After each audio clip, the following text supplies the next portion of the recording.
They say the truth always comes out, but I never imagined it would destroy me on the happiest day of my life. If you think karma doesn't exist, listen till the end, because mine came dressed in a wedding gown. My name is Sarah, and this is how everything I believed in shattered, and how karma made him pay. If you believe in karma, drop a comment with your country and the time you're watching this. And like, share, and subscribe to Karma's Call. I grew up believing in love stories. My parents were high school sweethearts. They made love look effortless. And maybe that's why I always chased it, that one perfect person who'd stay no matter what. When I met Ethan, I thought I'd finally found it. He was charming, patient, the kind of man who looked at you like you were the only one in the room. He made me feel safe, something I hadn't felt in years. For 3 years, I gave him everything: loyalty, trust, love. We built a life together. We even planned our dream wedding under the same oak tree where he first said, "I love you." It was supposed to be perfect. But life has a cruel way of revealing what's hidden behind the curtain of perfect. The morning of the wedding, I woke up early. The sunlight was soft, my heart was full. My best friend Lena had been with me since college. She helped plan every single detail. She was supposed to be my maid of honor, my sister by choice. As I looked in the mirror, dressed in white, I told her, "Can you believe it's finally happening?" She smiled, but her eyes looked distant. I didn't think much of it. Minutes later, one of the hotel staff handed me a plain white envelope. No name. Just my name written in unfamiliar handwriting. I laughed, thinking maybe it was a small surprise note from Ethan. But when I opened it, my entire body went cold. Inside was a single photograph, Ethan and Lena. Together. Not as friends. And suddenly, every late-night meeting, every unanswered call, every vague excuse, all made sense. My hands started shaking. The world blurred around me. The sound of people laughing outside the room felt like mockery. My best friend. My fiancé. Both of them, standing in the same photo, destroying the same dream I'd built for years. I felt betrayed, but strangely, calm. Because in that moment, I realized something powerful. They didn't just betray me. They freed me. I walked to the mirror again, still wearing the gown. I looked at myself and said quietly, "Sarah, this is your story now. Not theirs." Everyone outside was waiting for a bride. But what they got instead was karma, walking down the aisle in silence. I could have screamed. I could have thrown the photo, ruined everything right there. But instead, I smiled. Because I knew, people remember silence more than chaos. When I stepped out of the room, everyone gasped. Not because of my beauty, but because of what was coming. The calm before a storm no one saw coming. Ethan stood at the end of the aisle. Eyes full of love, or maybe guilt. I couldn't tell anymore. I walked toward him, every step heavier than the last. The same man who once held my trembling hands now waited to exchange vows built on lies. When the priest began, "Do you, Ethan, take Sarah?" I interrupted. I smiled again and said, "Actually, before we do this, there's something I'd like everyone to see." I handed my phone to the projector operator. The photo appeared. Ethan and Lena, kissing, holding hands. Gasps filled the hall. Whispers spread like fire. Ethan froze. Lena's face turned pale. I didn't cry. I didn't shout. I just stood there. In my wedding dress. In front of everyone who thought I was the lucky one. Then I said quietly, "This isn't heartbreak. This is truth." And sometimes, truth walks down the aisle wearing white. I walked away. Left the hall. Left the ring. Left the pain. Outside, the sky began to rain, almost like the universe washing it all away. I sat in my car, hands trembling, tears finally falling. It wasn't weakness. It was release. I had no plan, only an instinct. To disappear. To rebuild. To let karma do what it does best. I left town that night. Deleted their numbers. Sold the house we bought together. And for months, silence. But karma never sleeps. It just waits for the perfect time to arrive. It's strange how life goes silent after heartbreak. Days blur into nights, and even your own heartbeat starts to sound like a stranger's. For months, I didn't speak to anyone. Not my friends. Not my parents. Not even the mirror. I moved to a small town by the coast, somewhere no one knew me. Somewhere I could finally stop pretending. I started working at a tiny cafe, the kind that smells like sea salt and cinnamon. It was quiet there. Peaceful. And for the first time in years, I felt invisible, in the best way. People came and went. Tourists, strangers, stories. But no one asked me who I was before. And that was exactly what I needed. One morning, while I was serving coffee, I saw a newspaper left on a table. The headline made my hands freeze. Ethan Cole's company under investigation for fraud, partner flees the country. My lips curled into a faint, knowing smile. Karma had begun her dance. I read every word. His business had collapsed. His partner, Lena's brother, had run off with their investment money. And Ethan was being publicly humiliated. The man who once stood so proud, so confident in his lies, was now drowning in the truth he built. That night, I walked by the ocean. The wind cold against my skin. And whispered, "You get what you give." But even then, I didn't feel joy. Just a quiet kind of justice. Because revenge wasn't about watching someone fall. It was about learning to rise again, higher than before. A few days later, I got a call from an unknown number. For a second, I hesitated. Then I answered. "Sarah?" It was him. Ethan. His voice was broken, soft, trembling, desperate. I just wanted to say, "I'm sorry. For everything." I didn't reply. Not a word. He kept talking. I lost everything. The company, the money, even Lena left me when things got bad. I just needed to hear your voice once.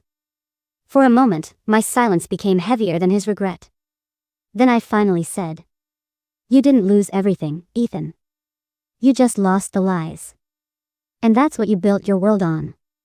Then I hung up. That night, I slept peacefully for the first time in a long time. But I had no idea, karma wasn't done yet. Because sometimes, the same people who break you will unknowingly help you rebuild your destiny. The ocean had become my closest friend. Each morning, I'd sit by the shore with my cup of coffee, watching the waves erase yesterday's footprints. Life had finally grown quiet. Simple. Predictable. Until one afternoon, a stranger walked into the cafe. He looked exhausted, like someone carrying the weight of too many regrets. His suit was wrinkled. His tie half undone. And yet, there was something familiar about the way he looked at the world. Like he'd been betrayed by it too. He ordered black coffee, no sugar. When I brought it to his table, he said softly, "Thanks, Sarah." My heart skipped. I hadn't told him my name. He smiled faintly. "I used to work for Ethan Cole." I froze. Just hearing that name again felt like glass cutting through silence. He continued, "I know what he did to you. And I think you deserve to know what happened after you left." I sat down. For the first time in months, my hands trembled again. He told me everything. Ethan's empire had collapsed within weeks. His reputation ruined. His accounts frozen. And Lena, the woman he betrayed me for, had drained his last bit of savings and disappeared overseas. He tried to rebuild, the man said. But no one would trust him again. He lost not just his company, but himself. I didn't feel pity. Not yet. Just a strange, hollow ache where love used to live. But then he said something that made my blood run cold. "He's sick now, Sarah. Really sick. And alone. He's been asking about you." I didn't know what to say. The man left a card on the table and walked away, leaving me staring at his empty cup. And my reflection in it. That night, I couldn't sleep. My mind kept replaying his words. The same man who shattered me. was now falling apart. Was this karma? Was this justice? Or was it a final test? To see if I could forgive the man who destroyed me. The next morning, I packed a small bag, looked at the sea one last time, and whispered to myself, maybe it's time to close this story, my way. I didn't know where that road would lead. But I knew this. Whatever happened next, it wouldn't break me anymore. Because now, I wasn't the girl who was betrayed. I was the woman who survived. And survival is the most beautiful revenge of all. The bus ride back to the city felt like traveling through ghosts. Every street, every turn, every billboard somehow carried a memory I thought I had buried long ago. As the city skyline came into view, my chest tightened. I hadn't been here in years. Not since that night, when everything I believed in collapsed before my eyes. When I finally arrived at the hospital, the smell of antiseptic and silence hit me like a wave. It was the kind of silence that hides pain underneath it.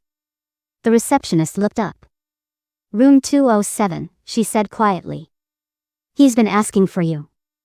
My fingers trembled as I pushed open the door. And there he was. Ethan. The man who once made me believe in forever. Now lying on a hospital bed. Thin, pale.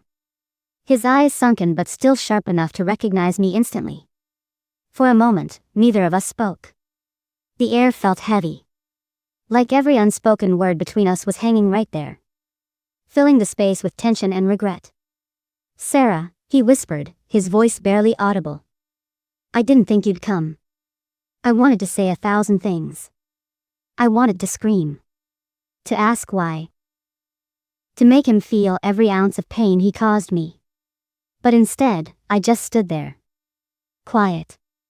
He coughed weakly, reaching for my hand, but I didn't move closer. "I lost everything," he said. "My company. My money. My pride." His eyes watered. "And Lena, she left me. Took everything I had left. I deserved it, didn't I?" The question hung in the air. I didn't answer. Because deep down, we both already knew. He looked at me again, his eyes softening. "I've been thinking about you every day, Sarah. I kept waiting for karma to come, and it did. But it didn't just destroy me, it made me realize what I destroyed." A tear slipped down his cheek. And for the first time, I saw something I'd never seen in him before. Not arrogance. Not control. But true, raw regret. I pulled up a chair and sat beside him. Not because he deserved my forgiveness, but because I deserved peace. "I'm not here for you, Ethan," I said quietly. "I'm here for the part of me you broke. So I can finally let her rest." He closed his eyes. A single tear rolled down, disappearing into the wrinkles of his face. For a long time, neither of us spoke. The only sound was the slow, rhythmic beeping of the heart monitor, counting every second of what was left unsaid. And in that silence, I realized something powerful. That forgiveness isn't weakness. It's freedom. I stood up, placed his wedding ring, the one I had kept all these years, on the table beside him, and said softly, "You can rest now, Ethan. I already have." Then I walked out, leaving behind not just a man, but an entire lifetime of pain. When I walked out of that hospital, I thought it was over. The sky was golden. The kind of evening that almost lies to you, makes you believe the world is peaceful again. For the first time in years, I felt weightless. Not happy, but light.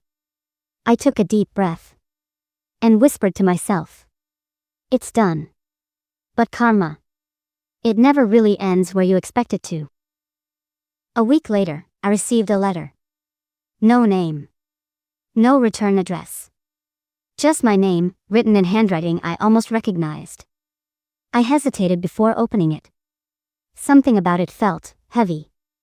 When I finally tore the envelope, a folded note and an old photo fell out. The note read, "Sarah, if you're reading this, I know I don't deserve your time. But there's something you need to know. Something I never told you. My heart began to race. The photo was of me and Ethan. Taken years ago. Smiling, young, full of dreams. But behind us, in the corner of the picture, was Lena. And suddenly, everything started to connect. The letter continued. It wasn't love, Sarah. It was business. Lena worked for my company. She was sent to trap me and destroy what we built. And when she succeeded, she left with everything. Not just the money, but the documents. The evidence, and the people I trusted. I ruined us because I was blind. I believed her lies, not yours. I thought I was saving myself. But I was handing over everything. I sat there frozen. The words burning through my mind. If you still have any forgiveness left, know this. You were never the reason I fell. You were the reason I stood for as long as I did. Tears rolled down my face. Not because I felt sorry for him, but because I finally saw the truth. Behind all the pain, he didn't just lose me. He lost himself long before that. And Lena, the woman who had poisoned everything, had built her empire on his ashes. For a moment, I thought it was done. But one line at the bottom changed everything. If you want to know what really happened, look in the storage box I left at our old house. The truth is waiting there. My hands shook. The old house. The place I swore I'd never return to. But I knew I had to. Not for Ethan. Not for revenge. But for closure, the kind that finally lets you breathe. So, I packed my bag. One night, I drove back to that empty house. The one filled with ghosts, memories. And now, maybe answers.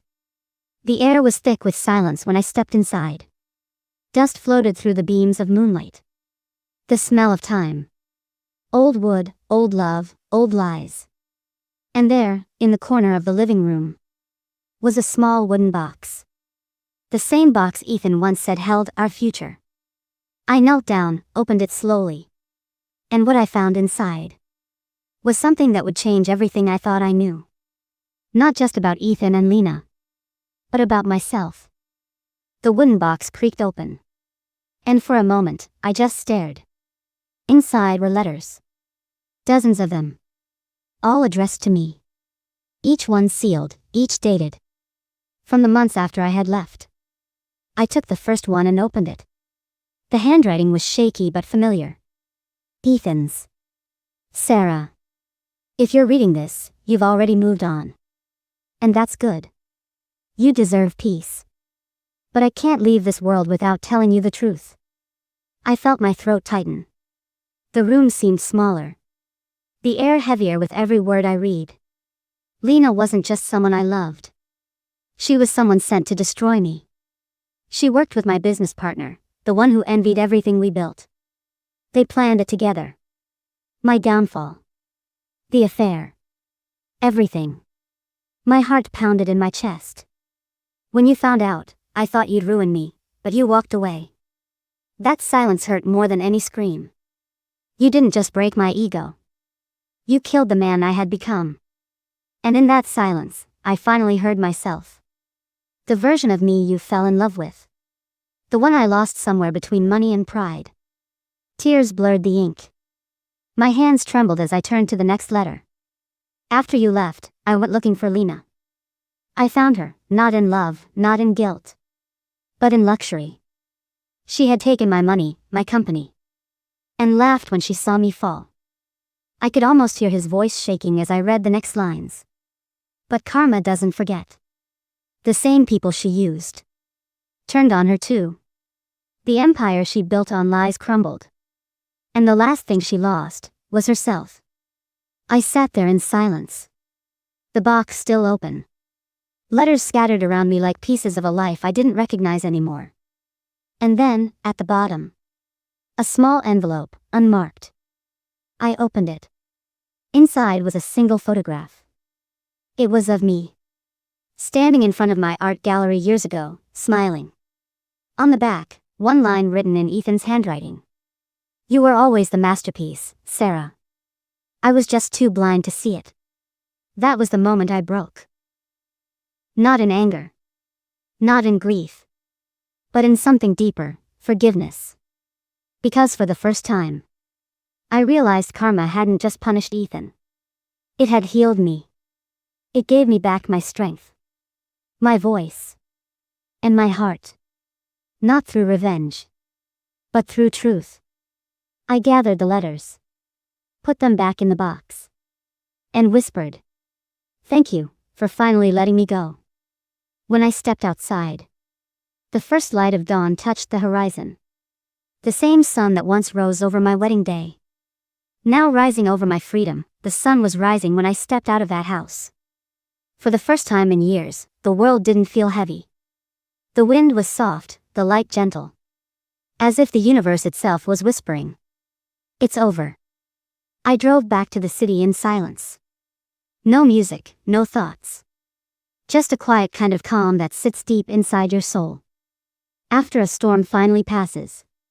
That night, I couldn't sleep. I sat on my balcony, watching the city lights flicker like distant stars, thinking about everything that had happened. The betrayal. The silence. The revenge that never came. And the peace that did.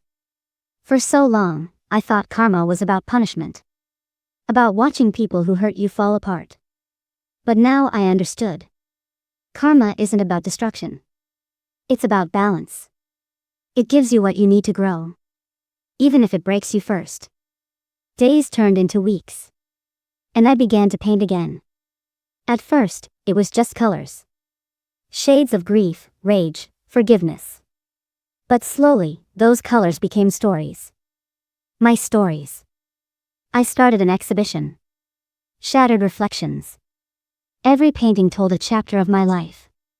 People came. They stared. Some cried. And when they asked what inspired it, I smiled and said, "Karma. She's the best storyteller I've ever met." News spread. Articles called me the woman who turned betrayal into art. But I didn't do it for fame. I did it for freedom. And then, one evening, as I was closing the gallery, a young woman walked in. Her eyes swollen. Her hands shaking. I saw your story online," she said. "My fiancé cheated on me last month. I thought I'd never heal. But when I read your story, I realized maybe I can too." She hugged me before I could respond. And in that moment, I understood why everything had happened. My pain wasn't a curse. It was a seed. One that grew into hope for others. That night, as I walked home, I looked up at the stars and whispered, "Thank you, karma. You took everything from me, so I could finally find myself." And somewhere deep inside, I knew Ethan had finally found peace too. It's been 2 years since that day. 2 years since I walked away from the ashes of my old life and built something beautiful out of what was left behind. Sometimes, when I pass by the old church, I still hear faint echoes, laughter, music. The sound of a woman who thought her life was beginning. That woman was me. Naive. Hopeful. Trusting. But not broken. Because today, I know. Pain doesn't break you. It shapes you. The world still talks about karma as punishment. But what I've learned is, karma doesn't always hurt you to destroy you. Sometimes, it hurts you to wake you up. It strips everything away until you have no choice but to meet yourself. The real you. The one that lives beyond betrayal. Beyond heartbreak. Beyond fear. One night, I sat at my desk. The same one where I once wrote wedding vows that never reached the altar. I took out a piece of paper and began writing. Not to Ethan, not to Lena, but to myself. The letter began. "Dear Sarah, you've been through hell. But you walked out carrying your own light. You thought losing love meant losing yourself. But you were wrong. You were love all along."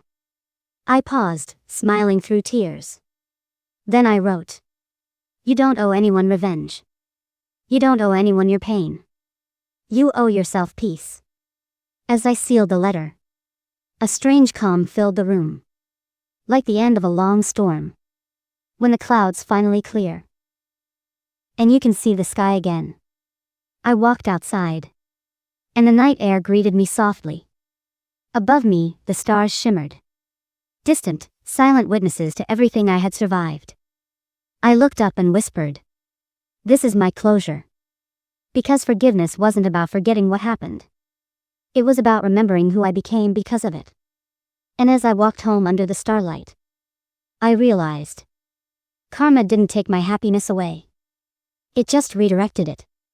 Toward a version of me I never knew existed. A woman who no longer needed revenge. A woman who finally understood love. Not the one she lost, but the one she found within herself. My name is Sarah. And this was my story. She thought her life was perfect, until the truth shattered everything. But karma had other plans. If this story touched your heart, subscribe for more real, emotional journeys where karma always finds a way.